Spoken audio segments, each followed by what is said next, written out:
السلام علیکم ورحمۃ اللہ وبرکاتہ۔ ذوالقعدہ رب اشرح لی صدری ویسر لی امری واحلل عقدۃ من لسانی یفقہوا قولی رب زدنی علما رب زدنی علما رب زدنی علما الہی آمین۔ ذوالقعدہ، جیسا کہ قرآن میں بھی اللہ تعالیٰ فرماتے ہیں ان عدۃ الشہور عند اللہ 12 شہرا فی کتاب اللہ یوم خلق السماوات والارض منها 4 حرم۔ سورہ التوبہ آیت نمبر 36۔ بے شک اللہ تعالیٰ کے نزدیک مہینوں کی گنتی 12 مہینے ہے اللہ کی کتاب میں، جس دن سے اس نے آسمانوں اور زمین کو پیدا کیا ان میں سے 4 مہینے حرمت والے ہیں۔ حرمت والا مہینہ ذوالقعدہ، اور حرمت والے مہینوں میں سب سے جو پہلے مہینہ آتا ہے وہ ذوالقعدہ ہی ہے۔ پھر ذوالحجہ، محرم، یہ تینوں پے در پہ ایک دوسرے کے پیچھے لگاتار آتے ہیں، اور پھر رجب۔ تو ٹوٹل 4 مہینے پورے سال میں حرمت والے مہینے ہیں، اور نبی صلی اللہ علیہ وسلم نے حجۃ الوداع کے موقع پر خود ان 4 مہینوں کے بارے میں ذکر فرمایا۔ آپ صلی اللہ علیہ وسلم نے فرمایا زمانہ پلٹ کر پھر ویسا ہی ہو گیا جس دن اللہ تعالیٰ نے زمین اور آسمان کو پیدا کیا۔ ذوالقعدہ کو ذوالقعدہ کیوں کہا جاتا ہے؟ ذوالقعدہ کا معنی کیا ہوتا ہے؟ تو ذوالقعدہ کا معنی ہے بیٹھنا۔ بیسکلی عرب جنگ و جدل کے بہت ہی شوقین تھے، تو وہ سارا سال لڑائی جھگڑا کرتے تھے، لیکن جو ہی حرمت والے مہینے شروع ہوتے تو وہ بیٹھ جاتے، لڑائی جھگڑا چھوڑ دیتے اور پھر لڑائی جھگڑے سے باز آ جاتے۔ تو یعنی ذوالقعدہ بیٹھنے والا مہینہ، لڑائی جھگڑا ختم اور بیٹھ جاؤ۔ تو ان حرمت والے مہینوں میں اس مہینے کا نام اسی وجہ سے ذوالقعدہ رکھا ہے۔ جاہلیت میں بھی اس مہینے کی بہت تعظیم کی جاتی تھی۔ اس مہینے میں کسی سے لڑتے نہیں تھے، بدلہ نہیں لیتے تھے، حتیٰ کہ اپنے بھائی یا باپ کے قاتل کو بھی دیکھ لیتے تو اس سے بھی بدلہ نہ لیا جاتا، نہ اس کو دھتکارا جاتا اور نہ ہی اسے قتل کیا جاتا، حالانکہ قاتل سامنے ہوتا لیکن کچھ بھی نہیں کہتے۔ کیوں؟ کیونکہ یہ حرمت والا مہینہ ہے، اور اللہ تعالیٰ نے اس مہینے میں ہر طرح کے ظلم سے، ایک دوسرے کے اوپر جو ظلم کیا اس سے منع فرمایا۔ پھر سورہ توبہ میں بھی اللہ تعالیٰ آیت نمبر 36 میں فرماتے ہیں ان مہینوں میں اپنی جانوں پر ظلم نہ کرو۔ ابن کثیر کہتے ہیں اگرچہ ان مہینوں کے علاوہ بھی ظلم کرنے سے منع کیا گیا ہے، لیکن ان مہینوں میں زیادہ تاکید کی ہے۔ یعنی یہ نہیں کہ باقی مہینوں میں آپ ظلم کر سکتے ہیں، نہیں۔ جیسے دیکھیں رمضان ایک ٹریننگ پیریڈ ہوتا ہے نا، مہینہ ہوتا ہے، اسی طرح یہ مہینہ بھی ایک تربیت کا ہوتا ہے کہ کانشیسلی اس مہینے میں ظلم سے بچو، اس سے بچا جائے تاکہ سال کے جو باقی حصے ہیں اس میں بھی آپ بچ سکو۔ اگر ایک مہینے میں ٹریننگ ہوگی ہے تو پھر بار بار آپ کو ریمائنڈر ملتا رہے گا۔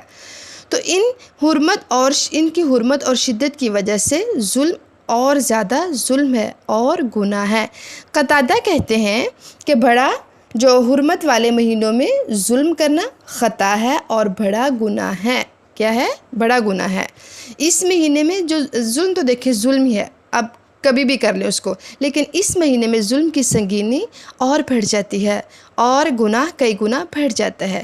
پھر ظلم کے 2 ٹائپس ہیں، ظلم کے بھی آگے 2 اقسام ہیں۔ نمبر 1 اپنی جان پہ ظلم کرنا، اور نمبر 2 ہے دوسروں پہ ظلم کرنا۔ اپنی جان پر ظلم کیسے کرنا؟ جان پر ظلم جیسے فرائض کو چھوڑ کر، مثلا نماز، روزہ، حج، زکوٰۃ، واجبات، ڈیوٹیز کو چھوڑنا کیا ہے؟ یہ بھی ظلم ہے۔ کس کے اوپر؟ خود پہ ظلم ہے۔ پھر عبادات پر نظر ثانی کریں آیا کہ صحیح وقت پر ادا ہو رہی ہیں یا نہیں۔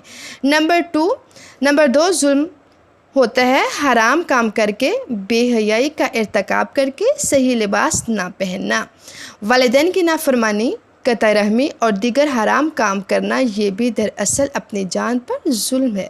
ٹھیک ہے، تو یہ تھی پہلی قسم، یعنی پہلی خاص طور پر اپنے اوپر ظلم، لیکن دوسری قسم میں اپنے علاوہ دوسرے بھی شامل ہو جاتے ہیں، یعنی والدین کا حق نہیں دے رہے تو آپ ان پر ظلم کر رہے ہیں۔ اگر آپ بے حیائی کا والا لباس پہن رہے ہیں تو دوسرے آپ کی طرف دیکھ کر اٹریکٹ ہو رہے ہیں، تو آپ ان کا مزاج بھی خراب کر رہے ہیں، ان کا مزاج بھی بگاڑ رہے ہیں، ان پر بھی ظلم کریں۔ اپنے اوپر تو کر ہی رہے ہیں لیکن ساتھ ساتھ دوسروں کے اوپر۔ اسی طرح قطع رحمی جب آپ کر رہے ہیں تو دوسروں کا حق نہیں دے رہے، تو خود پر بھی ظلم ہے اور دوسروں پر بھی ظلم، وغیرہ وغیرہ دیگر جتنے بھی حرام کام ہیں وہ اسی میں آتے ہیں۔ تو یاد رکھیے ذوالقعدہ یعنی حرام مہینوں میں سے ہے۔ ذوالقعدہ کیا ہے؟ حرام مہینوں میں سے نمبر 1، نمبر 2 حج کے مہینوں میں سے ہے۔ قرآن میں آتا ہے الحج معلومات، یعنی حج کے مہینے معلوم ہے، تو ان میں ایک مہینہ ذوالقعدہ ہے۔ تو دیکھتے ہیں کہ حج والے مہینے کون کون سے ہیں۔ شوال، ذوالقعدہ، ذوالحجہ۔ ذوالحجہ کے پہلے 10 دن ہے۔ ذوالقعدہ میں عمرہ کرنا مسنون ہے کیونکہ نبی صلی اللہ علیہ وسلم نے کل 4 عمرے کیے اور سارے کے سارے ذوالقعدہ میں کیے، تو اس مہینے میں افضل بھی ہے عمرہ کرنا۔ روزہ رکھنا بھی مستحب ہے اور بعض کے نزدیک مستحب ہے، لیکن کوئی خاص اس کی فضیلت نہیں روزے کی اس مہینے میں، جیسے کہ باقی ہیں شوال کے روزے ہیں، ذوالحجہ کے ہیں اور محرم کے ہیں، ان کی فضیلت کا ہمیں پتہ چلتا ہے، لیکن ان کی ہمیں فضیلت کا پتہ نہیں، اسپیشلی کوئی خاص فضیلت نہیں ہے۔ اس مہینے میں کچھ خاص تاریخی واقعات بھی ہوئے، مثلا جیسے اسی مہینے میں اللہ تعالیٰ نے موسیٰ علیہ السلام سے 30 راتوں کا وعدہ لیا۔ نمبر 2 غزوہ بدر ثانی اسی مہینے میں ہوا۔ بنو قریظہ کے ساتھ غزوہ اسی مہینے میں پیش آیا۔ صلح حدیبیہ ذوالقعدہ میں ہی ہوئی۔ پھر اس کے بعد سورہ الفتح انا فتحنا لک فتحا مبینا اسی مہینے میں نازل ہوئی۔ پھر ذوالقعدہ میں کرنے کے کام کیا ہیں؟ اس مہینے کی تعظیم کرنا، اللہ کی حدود کا خیال رکھنا، فرائض کی ادائیگی، نیک کاموں کی طرف توجہ کرنا، برے کاموں بے حیائی کے کاموں سے بچنا، گناہ اور نافرمانی والے کاموں سے باز آنا، خصوصاً ان کاموں سے بچنا۔ اپنے اوپر رحم کرو۔ وہ کیسے؟ نافرمانیوں سے رک جاؤ، باز آ جاؤ، کبیرہ گناہوں سے توبہ کریں، نیکیوں میں آگے بڑھ کر اللہ کی اطاعت والے کام کریں اور خشوع کے ساتھ کریں، اچھے کام کریں اور خشوع کے ساتھ کریں تاکہ اللہ تعالی ہم سے راضی ہو جائے۔ تو اس مہینے میں جو کرنے کے کام وہ کیا ہے؟ توبہ، استغفار، گناہوں سے بچنا، گناہوں سے معافی۔ اس سے کیا ہے؟ خود پر آپ رحم کریں، وہ کیسے؟ گناہوں سے بچ کر۔ تو اللہ تعالی ہمیں عمل کرنے کی توفیق عطا فرمائے۔ وآخر دعوانا ان الحمد للہ رب العالمین۔ السلام علیکم ورحمۃ اللہ وبرکاتہ۔